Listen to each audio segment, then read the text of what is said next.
Sir? Why is there a 90 CRI requirement on LED? You talking about for the quality lamp or for the... For the actual luminaire. For the JA8? Yeah. Because it's been, we learned a lot from the CFL experiment in the fact that we spent millions and millions of public dollars promoting the CFL, and because there was no quality metric assigned with it, the people who paid rebates and other people told the manufacturers, give me the cheapest thing you can get, the most efficacious and the cheapest thing, and we're saying no, we would rather have quality that people love and want to buy that's not quite as efficacious.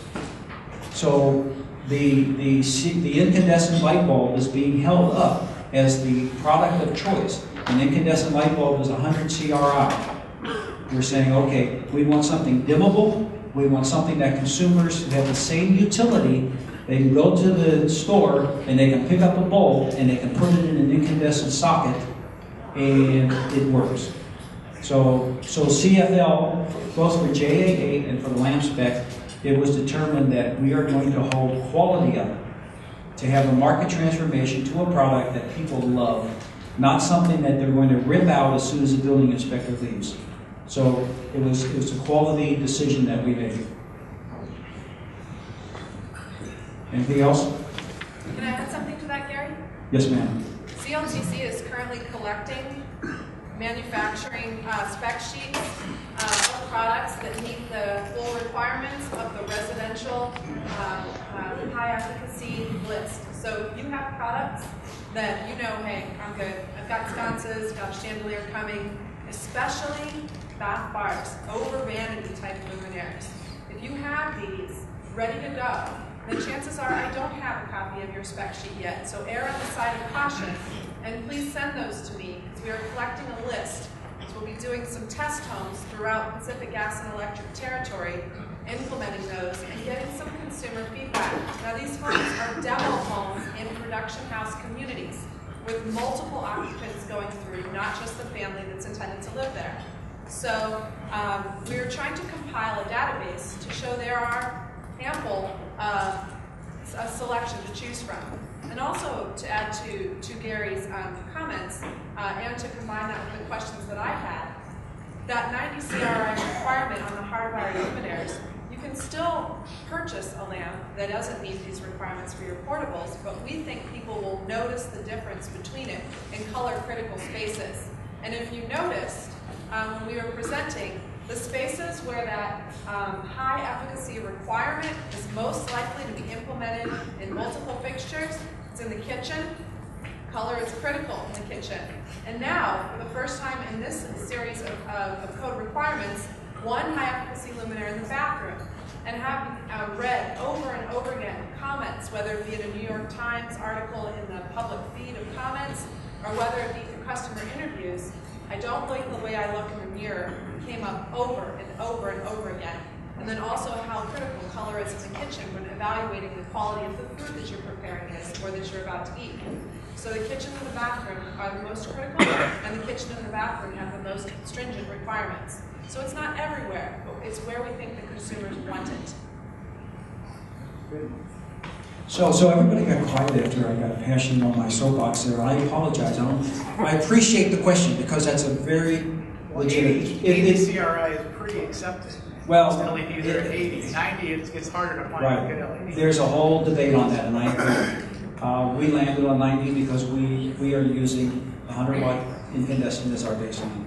So there's a lot of different opinions on that, and I appreciate that question. I really do. In the back there.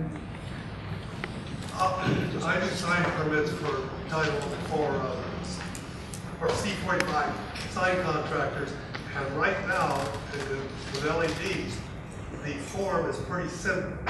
In 214 will that change? You're talking about for signs? Exterior wall signs, yes, sir. I'm not sure of the application. Are you asking about for an exterior sign, or are you exterior lighting? No, the cities require the Title 24 form to be filled out. And when you're utilizing LED, it's a pretty simple process for channel letters. So The question is, will that form change with the new rules and regs of 214? so there's good news and bad news. I want the good news. You like the good news? We are going through, one of the big reasons, the primary reason why the standards are being postponed is because we're working on software. We are changing the whole paradigm of the software we use for doing the performance method. We are also moving to electronification of forms. We're thinking of something like the TurboTax kind of scenario, where you don't have to know everything about everything in order to fill out the form. And you don't need page 3 of 6, and you don't understand that you have to fill out the other 2 pages. We have pretty much the residential forms electric now. And so they're dynamic forms. They're not the static forms. So the number of forms is no longer relevant. We have an extra year to do the non-res forms. So the non-res forms are eventually going to be electric. So that's where we're moving towards. We're trying to come into the 21st century. Instead of having, hundreds of pages of forms, and you scratch your head saying, what in the world am I supposed to fill out? We're trying to get it to that point. A lot of lifting, major change this time, has taken us a whole lot of resources. Well, the bad thing is that non-res, we're not there yet. And we had to create a whole bunch of more paper forms to use in the interim. So there are a certificate of installation, basically saying, okay, here's what I plan to do. There's all of the accompanying worksheets that go along with that. There's an acceptance test that an acceptance tester has to do for these automatic controls to some third party who's registered with the Energy Commission. And then there's an installation certificate. There's a whole bunch of new installation certificates.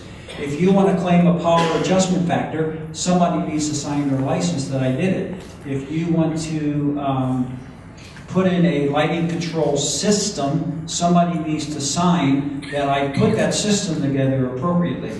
So there's a whole new series of installation certificates. So I think there are some more forms, and I think it depends on the project. That's why I was trying to get from you what the project was. Eventually we're going to get there where the forms are going to be much easier. But it's a lot of work to get there. Thank you. You're welcome.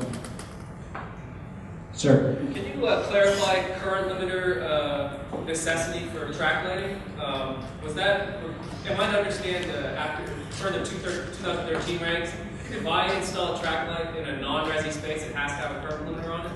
Is that the basis? That is not true. Okay, so can you clarify that? If you want, there's basically 4 options. We don't like it this way, but there's so many products coming out, we're trying to be flexible. The first option is use the VA rating of the branch circuit, period, the end. The second option is you add up all of the luminaires that you initially put on for 45 watts a lineal foot, whichever is greater, that's your option. Okay.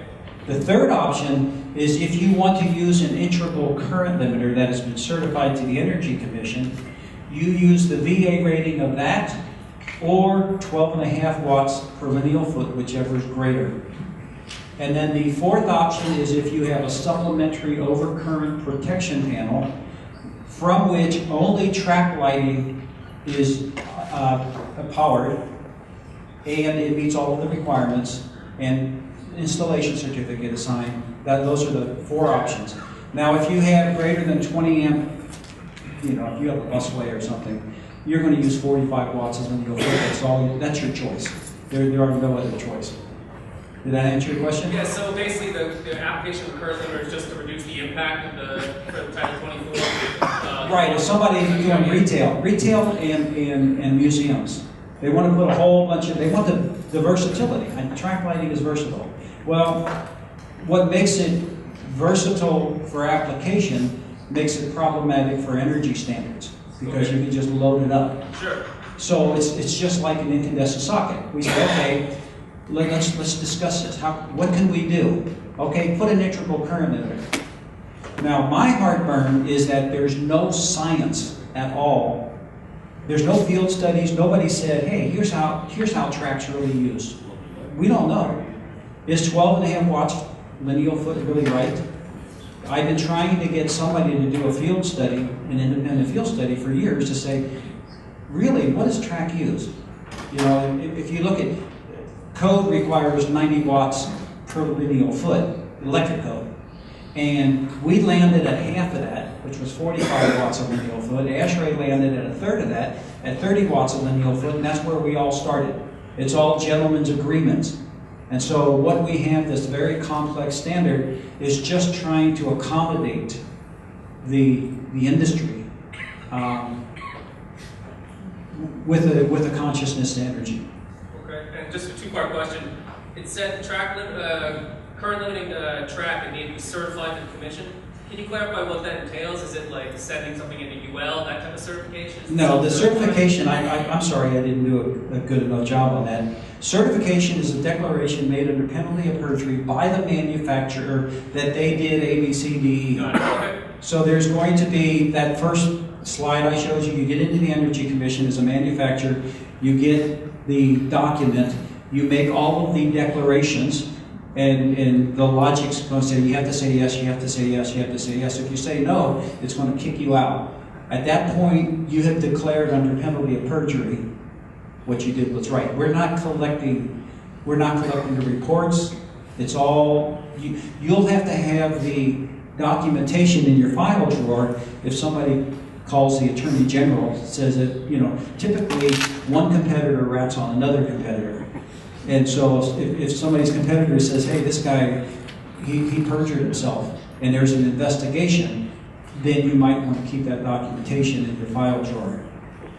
I wanted to add that retail lighting, again, what I showed on my slide, was one of the categories under the area category method that had a significant decline with the new standards from 1.6 watts per square foot down to 1.2.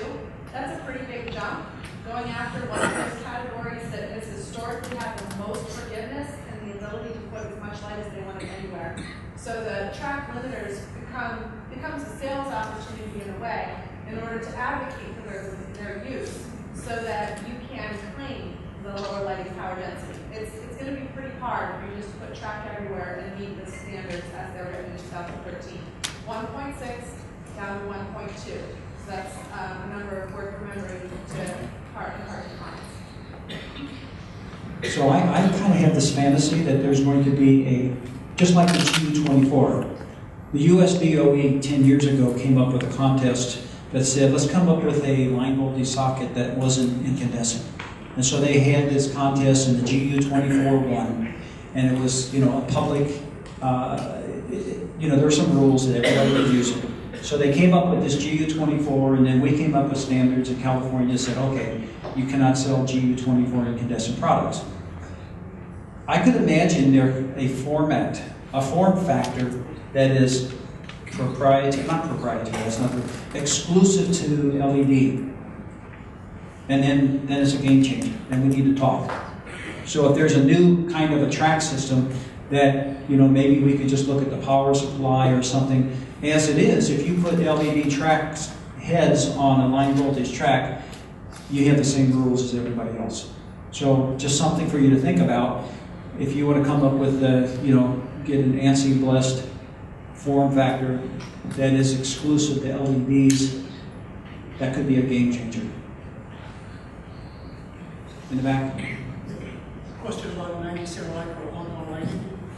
You mentioned earlier that outdoor lighting is exempt from 90 CRI.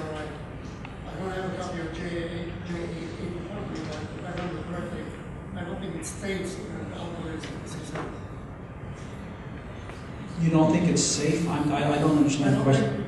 I don't believe JA8 states that outdoor lighting is exempt from 90 CRI. The old version does not say it. What's online currently does say it. So if you get online right now, and if you look at the document that I just gave out, it says that outdoor lighting is exempt from the 90 CRI. Okay?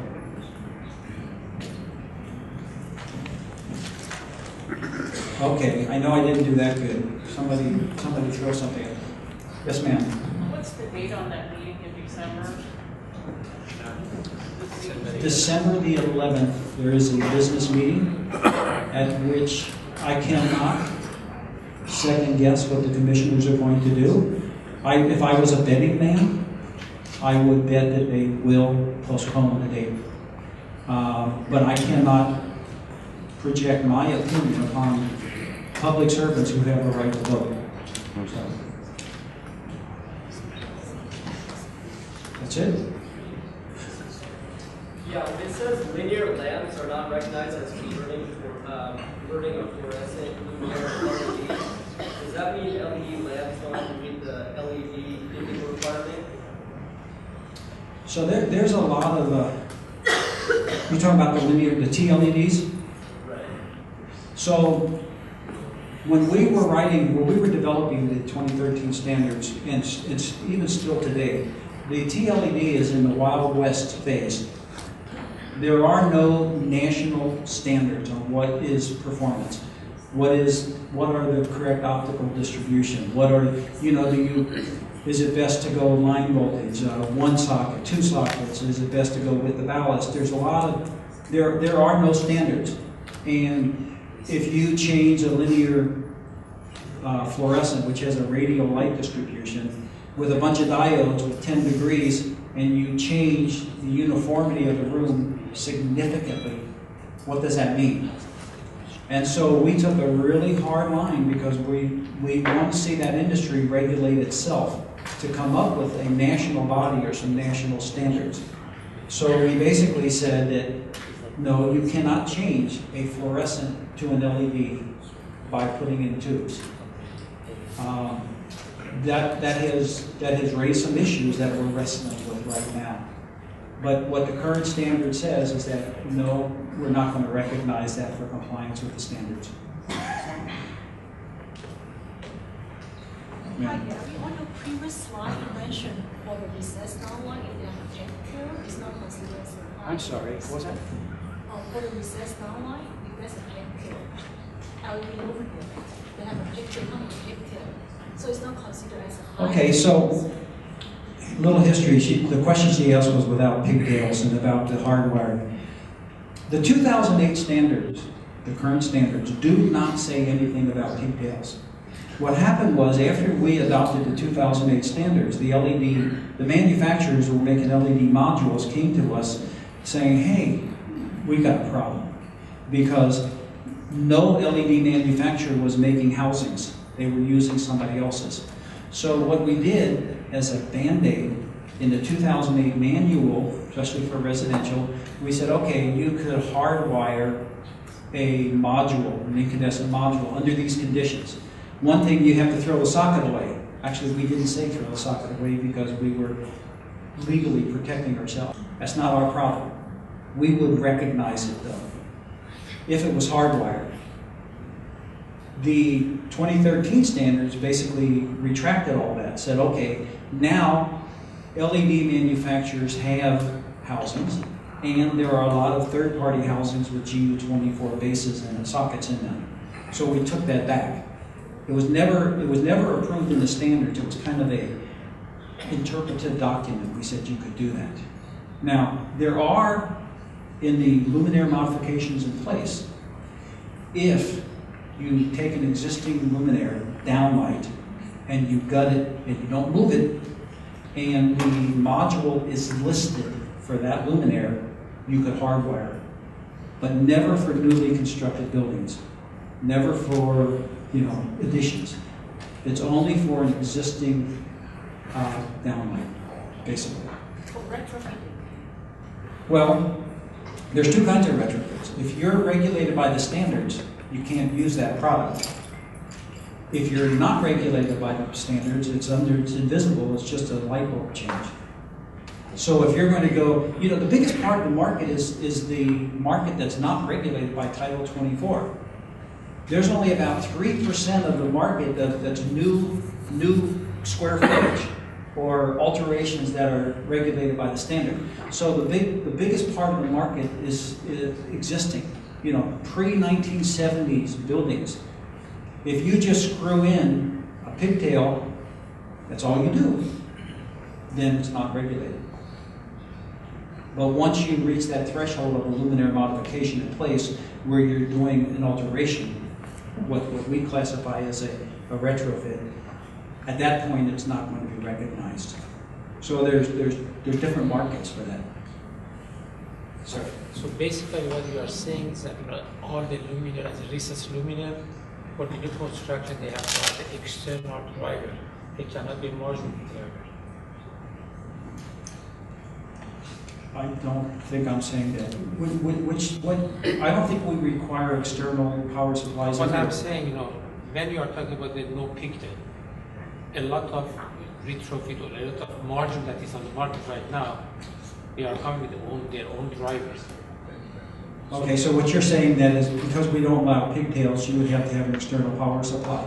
No, what it says is if you have an incandescent fixture that's new for newly constructed building or whatever, you can't use it for anything but incandescent. It says that if you want an LED luminaire, install an LED luminaire. If you want an incandescent luminaire, install an incandescent luminaire. That's what the standards say. This is for alterations that are regulated and for newly constructed buildings.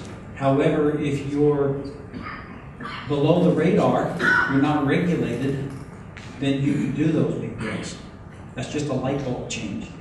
We're not tracking light bulb changes because the retrofit says you're changing two things. You're changing the ballast and lamp. Those two things go together. If you're just screwing in a light bulb, then you're not regulated by Title 24. Okay, that makes sense? It did? Well, maybe you and I should talk afterwards. Unless somebody else has a question, I could try standing on my head and answering it differently.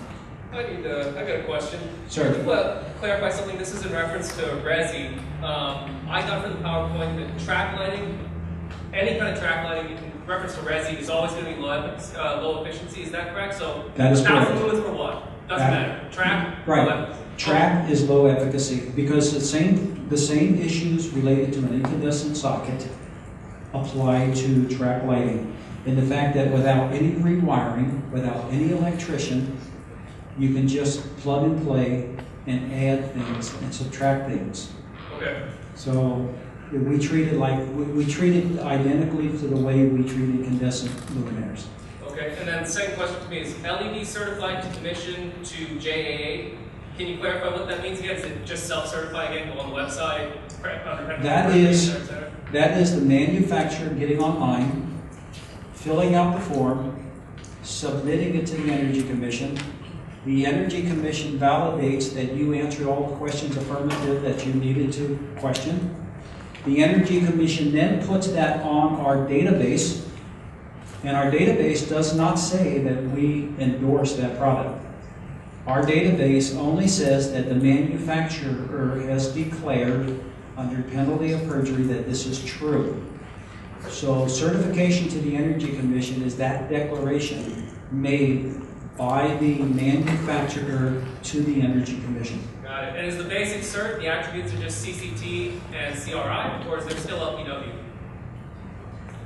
I didn't understand the question. The basic attributes for certification, is it just correlated color temperature? No, it's all of JAA. It's the fact that it's a residential luminaire. You have to make that declaration. It's the fact that it's a correlated color temperature between 2,700 and 3,000, I think is what it is, for indoor, or maybe 4,000, and 2,700 to 5,000 for outdoor. It's the fact that it's, there's a whole bunch of things. Okay. There's almost 2 pages. JAA is basically 2 pages. Efficacy. There's an efficacy requirement. So there is 2. But JAA is just residential, just in reference to residential. Residential. There's been confusion. That's when it's been my observation, and we don't have the resources to police it. At least half of the products on the current list don't belong there. There are housings that somebody certified as being a compliant luminaire. How can you say a housing is a luminaire? You can't check it does A, B, C, D, and E. It's a doggone housing with a socket. There are commercial products that are strictly commercial and obviously commercial that are on that list.